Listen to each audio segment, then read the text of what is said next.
punto por puntong sinagot ni dating Pangulong Noynoy Aquino mga sinabi ni Duterte laban sa kanya kaugnay sa madugong operasyon sa Mama Sapano. Yan ang tinutukan ni Lay Alves.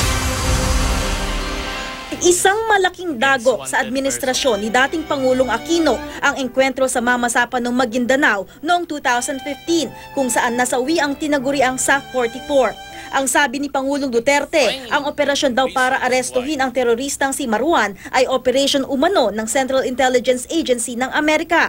Sa isang pahayag, itinanggi ito ni Aquino. Wala raw siyang Amerikanong nakausap tungkol sa operasyon bago o habang isinasagawa ang operasyon sa Mama Sapano. Ang pagkakaalam niya, tumulong lamang daw ang Amerika sa equipment at hardware na pinanggalingan ng intelligence information.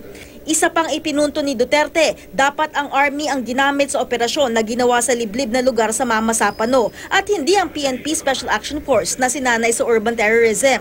Ayon kay Aquino, hindi limitado ang operasyon ng SAF sa mga urban areas. Isang araw sa itinuturong kurso sa SAF ay ang Commando Course para sa counterinsurgency sa rural areas. Ang PNP daw at hindi ang Army ang namuno sa operasyon dahil sila ang nakahanap ng actionable intelligence at ang PNP ang may police power at may tungkuling ipatupad ang arrest warrant para kina Marwan.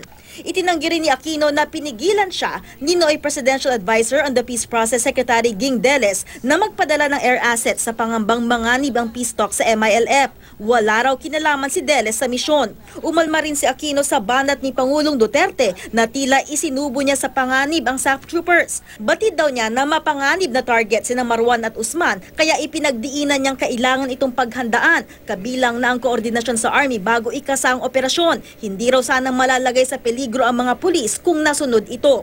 Hindi rin daw alam ni Aquino kung sino ang nakatanggap ng $5 milyong na reward mula sa gobyerno ng Amerika para sa mga nagturo kung nasaan sina Marwan. Hindi raw niya ito pinakikialaman. Sa pagtatapos, sinabi ni Aquino na kung may kasalanan man siya bilang Pangulo, ito ay ang pagtitiwala niya kay Noy SAF Chief Getulio Napeñas.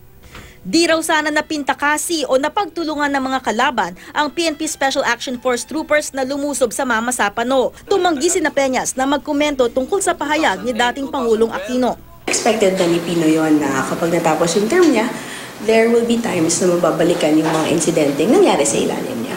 Sa ngayon, nakahain ang reklamong reckless imprudence resulting in multiple homicides sa Ombudsman laban sa dating Pangulo.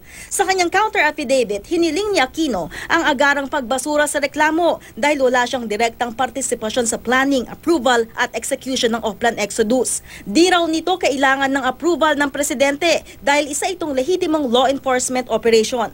Si Napeñas anya ang in command sa Oplan Exodus. Ito raw ang nagplano at nagpatupad ng operasyon. Hindi raw siya nagkulang sa pag-utos kay Napeñas na tiyaking makipag-coordinate sa AFP bago ang operasyon. At kahit suspendido noon si Nooy PNP Chief Alan Purisima, bilang Chief Executive, pwede pa rin daw niya itong utusan bilang subordinate na ibahagi ang hawak nitong vital information tungkol kay Marwan at ang mga naunang operasyon para dakipin ito. Naroon daw si Purisima sa briefing noong January 9, 2015 bilang resource person. Lay Alves, Nakatutok, 24 Oras.